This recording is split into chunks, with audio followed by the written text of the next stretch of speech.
Considered worldwide as the luxurious, sophisticated and mysterious cousins of the common mushroom, truffles are a true and rare culinary delicacy, deeply revered and appreciated by the most discerning chefs and gourmets in every corner of the planet. However, the exclusive pleasure of tasting these intensely fragrant fungi comes with an extremely high, often prohibitive price tag.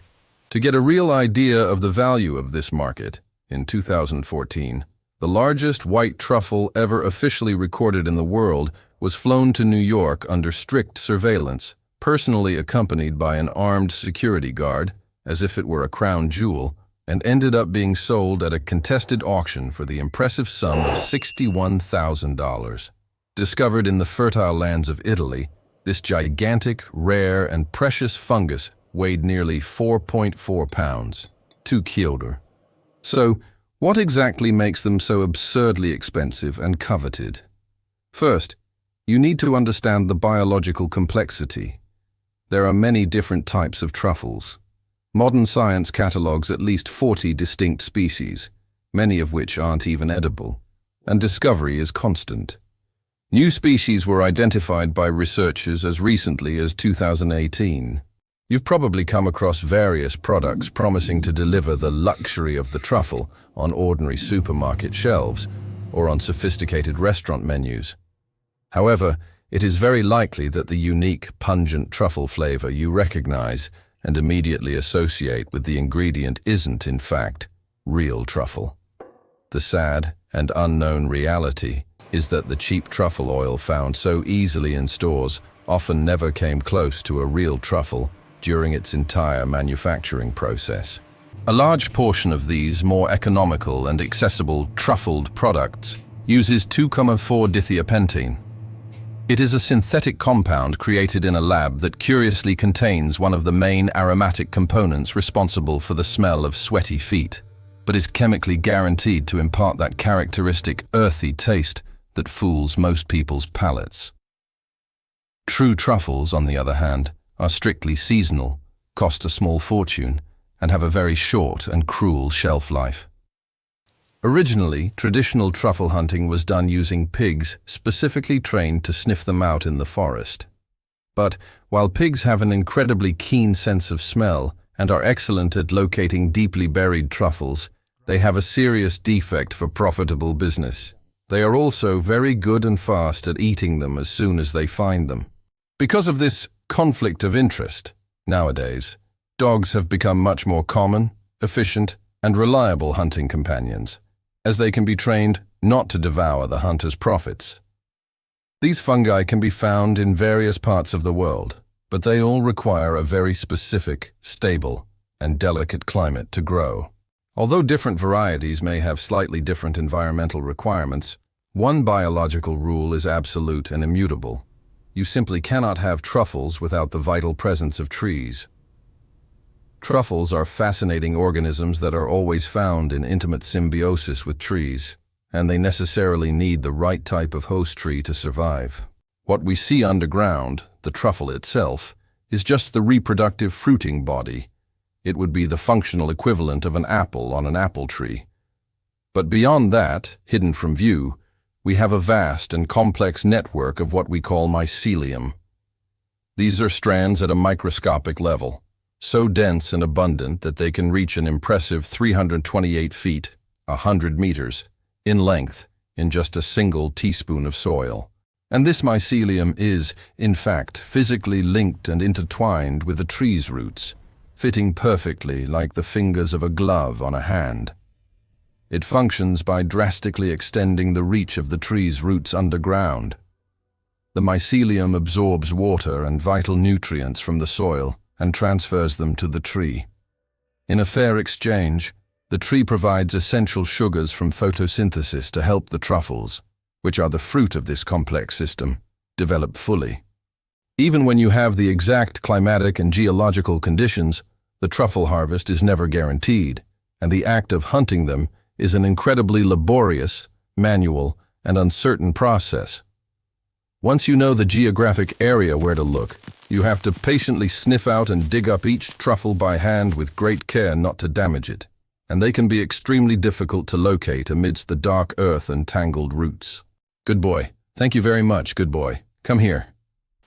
He just signaled to us precisely that it is still buried right there. So, now comes the specialist's critical decision. Do I want to take it out of the ground or not? Everything fundamentally depends on whether it is ripe at the right point. If the truffle is green or immature, it's not worth the physical effort and time invested to pick it, as it will have no commercial or gastronomic value. So, the human nose kicks in to confirm the dog's verdict. And we actually get down and smell the ground itself, in direct contact with the dirt, to verify the intensity and quality of the aroma. This meticulous process can take a while and requires patience, but finding a truffle of good quality and size can make all the hard work financially worth it at the end of the day. Yes, look at that. This is a really beautiful truffle. Yeah, feeling the weight in my hand. It probably has about 70, maybe 80 grams of pure flavor. Besides the extreme difficulty in extraction, truffles also have a very short and restricted harvest season, often appearing in nature for only a few months of the year. And even when you get lucky enough to get your hands on them, they don't last long fresh. An immature truffle behaves very differently from other plants or vegetables. Unlike a tomato, for example, which you could cut from the vine while still green and let ripen peacefully on the windowsill, with a truffle, that doesn't work at all. Once the truffle leaves the moist protection of the earth, the biological clock starts ticking relentlessly against you. It doesn't ripen anymore outside the soil. It just begins to degrade and wither slowly over time. That's why our logistics need to be extremely agile. We want to deliver it to clients and restaurants very fast, while the aroma and texture are still at their absolute peak. Chemical degradation is rapid. After just 5 days out of the ground, that pungent, intoxicating, and characteristic truffle smell will have already been drastically reduced to half its potency. Nowadays, agricultural science allows you to cultivate many truffle varieties, aside from the rare and wild Italian whites that defy cultivation. Many people have had success establishing orchards dedicated exclusively to truffles, but it is definitely not an easy or quick venture. The trees need to be planted in perfectly adjusted soil conditions, previously inoculated in a lab with the truffle fungus, and often require constant and monitored irrigation systems. It can take a long time, sometimes up to 6 long years of waiting, until a commercially viable truffle harvest is obtained, and even then, there is no absolute guarantee that the fungi will actually grow and produce. So, after all this Herculean effort, the waiting, and the high cost, what do they actually taste like to someone who has never tasted this delicacy? Ooh, interesting. Let me see and feel this. Honestly, the strong, penetrating smell made me think the taste would be very aggressive in the mouth. But the flavor is actually quite subtle, delicate, and refined. It has a distinct touch of nuts. It has like a deep, earthy flavor that lingers at the back of the palate. Actually, it's much lighter and more fragrant than I initially imagined. The taste is much better and more pleasant than the strong smell suggests. The smell reminds me a bit of wet socks or closed-up humidity. It's really good. Surprising. I mean, this is the first time I'm eating a pure truffle, alone, without accompaniments. You know, the texture is a bit like a common mushroom, but it has a firmer consistency, a more meaty, dense, and substantial bite. Currently, modern and technological agriculture has taken the position of our main global supply source, and today, about 70% of truffles consumed in the world are grown on farms, not harvested wild. Due to the progressive loss of native forest areas and global climate changes altering cycles, the number of wild truffles available has decreased significantly. To illustrate the dramatic decline, since the 19th century, national production in France has plummeted from over 1,000 tons per season to just 30 tons today, a historic collapse. And experts warn with concern that continued climate change could mean wild truffles will disappear completely in the near future. Weather conditions are vital and very important, not just the immediate weather on harvest day, but throughout the entire annual growing season. We are getting much smaller harvest numbers, and the average size of truffles found is also much smaller than before.